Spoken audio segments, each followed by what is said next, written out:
तो अब बात कर लेते हैं सबसे कॉमन पैटर्न की, हेड एंड शोल्डर पैटर्न। ये आपको बहुत ही इजीली विजिबल हो जाएगा। आफ्टर एन अप ट्रेंड एक ऐसे हेड एंड शोल्डर बनता है और उसके बाद ट्रेंड जो है डाउन ट्रेंड में चला जाता है। तो ये बहुत ही कॉमन पैटर्न है और बहुत इजीली आइडेंटिफाई भी आप इसको कर सकते हो और यूज़ भी कर सकते हो, बहुत अच्छा रिजल्ट भी देगा। ठीक है, क्या है ये पैटर्न, आओ इसको देख लेते हैं। तो हेड एंड शोल्डर पैटर्न इसको क्यों बोलते हैं, जैसे एक ह्यूमन का बॉडी पोस्चर होता है, ठीक है, इस तरीके से ये हेड है और ये शोल्डर है, ये हेड है और ये शोल्डर है। ठीक है, तो ये पैटर्न भी कुछ ऐसा ही बनता है, शोल्डर हेड एंड शोल्डर। और फिर जो इसकी ये जो टच होता है ना, ये इसको नेकलाइन बोलते हैं। ठीक है, वो अभी हम बात करेंगे। अब हेड एंड शोल्डर पैटर्न को एक पैटर्न बनने के लिए या रिजल्ट देने के लिए सबसे पहले एक प्रायर अप ट्रेंड चाहिए होता है, जो हमने पहले भी बात करी कि हर एक रिवर्सल पैटर्न में एक प्रायर अप ट्रेंड होना ज़रूरी है। ठीक है, एक ट्रेंड होना ज़रूरी है बेसिकली, पर हेड एंड शोल्डर में अप ट्रेंड होना ही ज़रूरी है। ठीक है, यहाँ पे चेक करो, ये अप ट्रेंड है, उसके बाद हेड एंड शोल्डर पैटर्न बना, क्योंकि हेड एंड शोल्डर पैटर्न जो है वो एक अप ट्रेंड को डाउन ट्रेंड में कन्वर्ट करता है। इसीलिए हेड एंड शोल्डर को पहले अप ट्रेंड होना ज़रूरी है, फिर हेड एंड शोल्डर बनता है, वहाँ से डाउन ट्रेंड स्टार्ट हो जाता है। ठीक है, तो एक पहला अप ट्रेंड बनना ज़रूरी है। उसके बाद आप देखो लेफ़्ट शोल्डर, यहाँ पे आप देखो अगर इस पैटर्न को, तो ये जो है लेफ़्ट शोल्डर है, उसके बाद ये जो है वो हेड है, ये जो है फिर राइट शोल्डर है। जो हेड होगा वो लेफ़्ट शोल्डर और राइट शोल्डर से हमेशा ऊपर ही होगा। ठीक है, तो जब लेफ़्ट शोल्डर बिल्ड होता है या बनता है, ठीक है, तो वहाँ पर आप वॉल्यूम चेक करेंगे। अभी ये बन तो नॉर्मली जाता है हेड एंड शोल्डर, ठीक है, लेकिन आप normal head and shoulder identify करके ड्रॉ भी कर लोगे ना, तब भी मोस्ट प्रोबेबली वो गलत हो सकता है। ठीक है, उसको सही करने के लिए उसके वॉल्यूम्स को चेक करना बहुत ज़रूरी होता है। ठीक है, अब देखो कैसे, यहाँ से ये पहला शोल्डर डेवलप हो रहा है, ये बन रहा है। ठीक है, अब जब ये शोल्डर बन रहा है तो आप ये देखो, यहाँ से स्टॉक अप ट्रेंड में था, हायर हाई लगा रहा है, हायर हाई लगा रहा है, higher high and higher lows. ठीक है, तो स्टॉक यहाँ से अप ट्रेंड में कोई भी चेंज नहीं हुआ। अगेन यहाँ पे हायर हाई लगाया तो अप ट्रेंड इज इंटैक्ट। ठीक है, कुछ भी चेंज नहीं हुआ। यहाँ पर हायर लो लगाया, still up trend is intact, nothing has changed. ठीक है, the stock is still in the up trend. ठीक है, तो यहाँ पर जब ये लेफ़्ट शोल्डर बना है, अभी हमको पता नहीं है ये एक्चुअली लेफ़्ट शोल्डर है, ये कुछ बना है, बस हमने देखा है इसको। ठीक है, जब ये फॉर्मेशन में होगा, अभी तो पूरा चार्ट दिख रहा है तो पूरा हम आइडेंटिफाई कर पा रहे हैं, बट यहाँ पे ये कुछ भी बन रहा होगा। ठीक है, इस तरीके से यहाँ पे इसकी वॉल्यूम देखो बड़ी हाई है, तो लेफ़्ट शोल्डर हमेशा हेड एंड शोल्डर का बहुत अच्छी वॉल्यूम पे बनेगा। ठीक है, यहाँ पे वॉल्यूम बहुत अच्छी होगी, जैसे यहाँ पे वॉल्यूम बढ़ रही है on left shoulder on heavier volume. उसके बाद ये लेफ़्ट शोल्डर की रिट्रेसमेंट होएगी, जो कहीं तक भी हो सकती है, यहाँ पे पिछले सपोर्ट के पास हुई है। ठीक है, ऐसा ज़रूरी नहीं है कि इसी सपोर्ट के पास हो। ये इसकी जो रिट्रेसमेंट है लेफ़्ट शोल्डर के बाद, फिर एक पॉइंट आएगा जहाँ से रिट्रेस करके फिर ये हेड की फॉर्मेशन होगी, फिर हेड बनने जाएगा। तो हेड जो होता है वो लेफ़्ट शोल्डर की पीक जो होती है उससे ऊपर ही होता है, जैसे यहाँ पे गया है ऊपर। ठीक है, ऊपर जाने के बाद अब ये जो मूव है, ठीक है, हेड वाला, इस केस में वॉल्यूम जो है लेफ़्ट शोल्डर से थोड़ा सा कम हो जाएगा। ठीक है, थोड़ा सा लाइटर वॉल्यूम में ये हेड बनेगा। अब अगर आप यहाँ से चेक करें, ठीक है, यहाँ से आप स्ट्रेट देखो, ये वॉल्यूम नीचे गया है। अब ये नेसेसरी नहीं है, ज़रूरी नहीं है ऐसा हो, क्या पता वॉल्यूम ठीक ठाक भी हो, बराबर भी हो सकता है, क्या पता ज़्यादा भी हो, ऐसा भी हो सकता है, ज़रूरी नहीं है, but most of the time यहाँ पे भी वॉल्यूम लेफ़्ट शोल्डर से कम हो जाता है। उसके बाद ये हेड का रिप्लेसमेंट जो आएगा, रिट्रेसमेंट जो आएगा, वो कहाँ तक जाएगा, वो जाएगा जहाँ पे लेफ़्ट शोल्डर का बेस बना होगा। ठीक है, वहीं तक ही ये हेड का रिट्रेसमेंट जाएगा।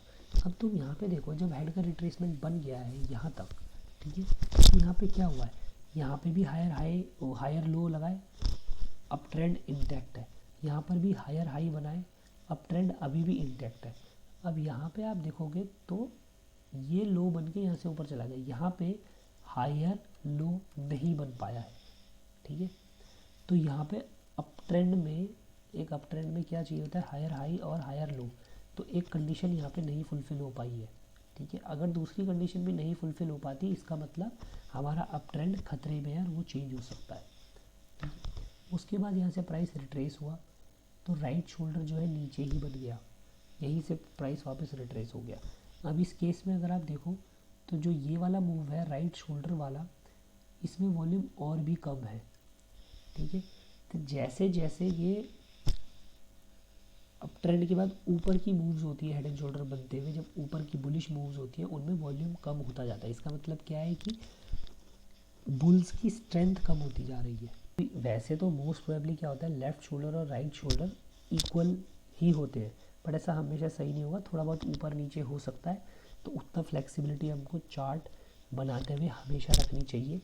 अब यहाँ पे आप देखोगे कि राइट शोल्डर थोड़ा नीचे है, इनफैक्ट बहुत नीचे है, बट ये एक बट हर एंगल से ये एक वैलिड हेड एंड शोल्डर है, तो हम इसको इसलिए कंसिडर कर रहे हैं, ठीक है। तो फोर्थ पॉइंट अगर हम पढ़ें तो a decline that move below the left shoulder and move to previous low. Below the left shoulder ये हेड के बाद का डिक्लाइन है, ये इस लेफ्ट शोल्डर से नीचे गया और move to the previous low. Previous low ये था, यहाँ तक आया, ठीक है। उसके बाद राइट शोल्डर और लो वॉल्यूम इंपॉर्टेंट है, ये राइट शोल्डर का लो वॉल्यूम में बनना बहुत इंपॉर्टेंट है। उसके बाद and fail to move above the head, लेकिन ये हेड से ऊपर जाना फेल कर गया, ठीक है। इस केस में हायर हाई भी नहीं बन पाया, ठीक है। यहाँ पे भी हायर हाई नहीं बन पाया और हायर लो भी नहीं बन पाया, तो यहाँ पे अप ट्रेंड हमारा वीक हो गया, ठीक। Close below the neck line, अब आप यहाँ पे देखोगे ये नेक लाइन होती है, ठीक है। जिस पॉइंट पे ये दोनों बेस बनते हैं उसको नेक लाइन बोलते हैं। नेक लाइन ऐसे ड्रॉ कर देते हैं। अब क्या होगा, जब राइट शोल्डर बन जाएगा उसका अगला जो रिट्रेस होगा वहाँ से, उसमें एक कैंडल होगी वो नेक लाइन से नीचे क्लोज करेगी, ठीक है। इस केस में वो कैंडल आपको ये वाली रेड कैंडल है, देखो इसने नेक लाइन से नीचे क्लोज किया है, ठीक है। ये पॉइंट है जहाँ पे हेड एंड शोल्डर आपके लिए कंसिडर हो गया है कि हेड एंड शोल्डर पूरा बन गया है और अब आप यहाँ से कोई भी शॉर्ट पोजीशन ले सकते हो, ठीक है। यहाँ तक जब तक ये पूरा फॉर्म होता है और जब तक ये क्लोज नेकलाइन से नीचे नहीं आता ना, तब तक आपको कोई भी नई पोजीशन नहीं लेनी है और शॉर्ट नहीं करना है।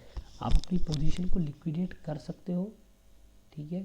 क्यों? क्योंकि ये अगर आप ट्रेंड लाइन यहाँ पे ऐसे बनाओगे तो ट्रेंड लाइन यहाँ पे ब्रेक हुई है, जैसा हमने पहले वाली स्लाइड में पढ़ा था कि ट्रेंड लाइन ब्रेक होती है जब एक पैटर्न बनता है, तो वहाँ से वो फर्स्ट हमारी वार्निंग होती है कि ट्रेंड चेंज हो सकता है।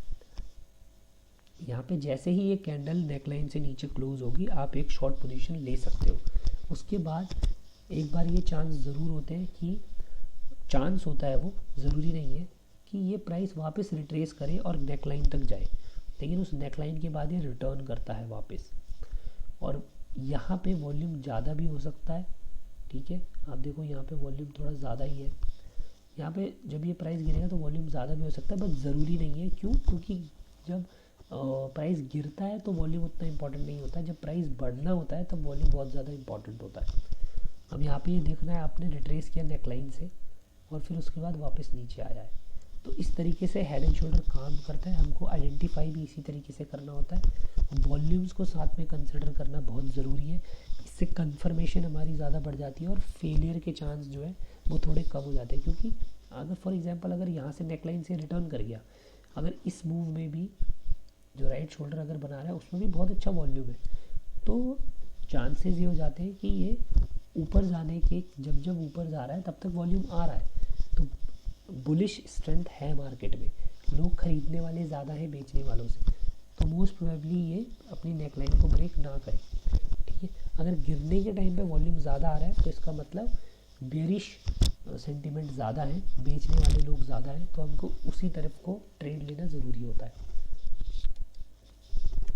तो हेड एंड शोल्डर इस तरीके से बनाते हैं। अब हेड एंड शोल्डर को ट्रेड कैसे करें, कैसे कैसे इसको ट्रेड कर सकते हैं वो देख लेते हैं। अब आप देखो, सबसे पहला liquidate positions if trend line is broken during the formation. तो ये हम ट्रेंड लाइन जो हमने ड्रॉ करी थी कहाँ पे ब्रेक हुई है, आप देखो जब इसका ब्रेकआउट वाली कैंडल है, जिस कैंडल में ब्रेकआउट आया है उस कैंडल में इसने ट्रेंड लाइन को अपने ब्रेक किया है और वो नीचे क्लोज किया है। तो इस केस में हमको जैसे ही ट्रेंड लाइन ब्रेक हो उसके बाद हम अपनी पोजीशन को लिक्विडेट कर सकते हैं। किसी किसी केस में ऐसा भी हो सकता है, ये अप ट्रेंड है इस तरीके से, और आप अगर ट्रेंड लाइन को ड्रॉ करोगे तो यही बीच में ही ट्रेंड लाइन ब्रेक हो गई है, ठीक है। कहाँ ब्रेक हुई है? इस पॉइंट पे ब्रेक हुई है, तो आप यहीं पे अपनी पोजीशन को लिक्विडेट कर सकते हो। पूरे हेड एंड शोल्डर को फॉर्म होने का इंतज़ार नहीं करना चाहिए, पहले ही लिक्विडेट कर देना चाहिए। क्यों? क्योंकि ट्रेंड लाइन जब ब्रेक होती है that is our first signal that the trend can change. तो इस केस में आप लिक्विडेट कर सकते हो, बट यहाँ पे कोई भी शॉर्ट पोजीशन लेना सजेस्टेड नहीं है। उसके बाद शॉर्ट सेल कहाँ पे करो? जब ये नेक लाइन से नीचे एक कैंडल क्लोज दे दे, कोई भी क्लोजिंग नेक लाइन से नीचे हुई तो वहाँ पे आप शॉर्ट कर दो। अब फॉर एग्जांपल आप डे चार्ट देख रहे हो और एक कैंडल यहाँ नीचे क्लोज कर रही है, तो आप इसमें ट्रेड कैसे लोगे? आपको अगली कैंडल में ट्रेड लेना है या इसी कैंडल में ट्रेड लेना है? तो आप इसमें क्या करोगे? अगर कोई भी कैंडल आपकी किसी दिन की बन रही है तो आप वेट करो 2:30 PM का या 3 PM का। अगर इसके आसपास भी कैंडल नीचे ही दिख रही है आपको सिग्निफिकेंटली, किससे? नेक लाइन से, तो आप इस टाइम पे कोई भी ट्रेड ले सकते हो। ठीक है, अगर आप कोई छोटा चार्ट देख रहे हो, इंट्राडे चार्ट, तो जैसे 15 मिनट का देख रहे हो तो 13-14 मिनट पे आप ले सकते हो कोई भी शॉर्ट ट्रेड। लेकिन क्लोजिंग क्योंकि नेक लाइन से नीचे बहुत ज़रूरी होती है, अगर क्लोजिंग नेक लाइन से नीचे नहीं हुई तो वो हेड एंड शोल्डर पैटर्न नहीं बनाए। उसके बाद अगर हमने अब ट्रेड ले लिया है तो टारगेट किस तरीके से ले? तो एक्सपेक्टेड मूव क्या है? Expected move will be distance of head to neck line. अब आप देखो यहाँ पे distance of head to neck line ये होता है हेड का डिस्टेंस, तो यहाँ पे ये मेजर किया हुआ है मैंने, 80 रुपीज़ का ये डिस्टेंस था जिस चार्ट को ये यूज़ किया हुआ है। अब ये 80 रुपीज़ कहाँ से मेजर किए जाएंगे? ये 80 रुपीज़ भी इसी नेकलाइन से ही मेज़र किए जाएंगे नीचे। ठीक है, ये जो मेजर किया हुआ ये 80 रुपीज़ ही है, आपको क्लियरली दिख नहीं रहा होगा, लेकिन ये 80 रुपीज़ है और इस स्टॉक ने अपना पूरा टारगेट देखो 80 रुपीज़ नीचे दिया है। तो अगर मान लेते हैं कि ये 700 होगा, ठीक है, तो इसका हेड जो है वो 780 होगा और ये 620 तक गया है स्टॉक। तो अगर आप यहाँ पे कहीं भी एंट्री लेते हैं 620 का टारगेट लेके, तो आपको वो टारगेट पूरा मिलता और इतना 80 रुपीज़ का प्रॉफिट आपको मिल जाता। तो इसी तरीके से हेड एंड शोल्डर पैटर्न को ट्रेड किया जाता है। अब ये तो हो गया प्लेन टारगेट, सिंपली जो टारगेट हम लेते हैं, ठीक है, लेकिन ज़रूरी नहीं है हमेशा ये टारगेट जो हमने सोचा है ये मिल ही जाए। किन केसेस में ऐसा होता है? देखो, हम बहुत ही जब भी ट्रेड करते हैं हम सोचते हैं कि हमने एक बार टारगेट लगा दिया, स्टॉप लॉस लगा दिया, हम उसको चेंज नहीं करेंगे, बट ऐसा नहीं होता है। आप टारगेट और स्टॉप लॉस को बहुत सोच समझ के लगाना होता है। अभी इस पैटर्न ने हमें बोला 80 रुपीज़ का टारगेट लेना है, ठीक है, लेकिन ज़रूरी नहीं है हमको 80 ही रुपीज़ का टारगेट लेना हो। क्यों? वो हम अभी डिस्कस करते हैं। आपको टारगेट कितना लेना होगा? आपको पहले ये भी देखना है कि इसमें इंपॉर्टेंट सपोर्ट लेवल्स कहाँ हैं प्रीवियस बुल मूव के, या कोई अप ट्रेंड लाइन है। ठीक है, अगर इन दोनों चीज़ों में से कोई भी इस टारगेट से पहले उस चार्ट में है तो आपका टारगेट चेंज होके इन पॉइंट्स पे आ जाएगा, सपोर्ट लेवल पे या अप ट्रेंड लाइन पे। अभी आप देखो कि यहाँ पे ये सपोर्ट था या ये रेजिस्टेंस था, ये सपोर्ट था, ये रेजिस्टेंस था। वैसे तो यहाँ पे कोई भी बहुत सिग्निफिकेंट सपोर्ट लेवल नहीं है। इंपॉर्टेंट सपोर्ट लेवल का मतलब क्या है? कोई ऐसा सपोर्ट या रेजिस्टेंस पॉइंट जहाँ पे से 2-3 बार, एटलीस्ट 3 बार तो वहाँ से प्राइस रिट्रेस किया है या 2 बार तो प्राइस वहाँ से रिट्रेस किया है, तो वो इंपॉर्टेंट सपोर्ट लेवल बनता है। लेकिन यहाँ पे ऐसा कोई पॉइंट हमें दिख नहीं रहा, तो इसलिए हम टारगेट को 80 ही रख सकते हैं। दूसरा, कोई भी ऐसी मेजर अप ट्रेंड लाइन ना पोजीशन लेने के बाद टारगेट तक कोई भी नहीं है। ठीक है, अगर कोई चार्ट ऐसा होता है कि यहाँ पे होती तो हम शायद टारगेट को अपने इस पे कन्वर्ट कर लेते।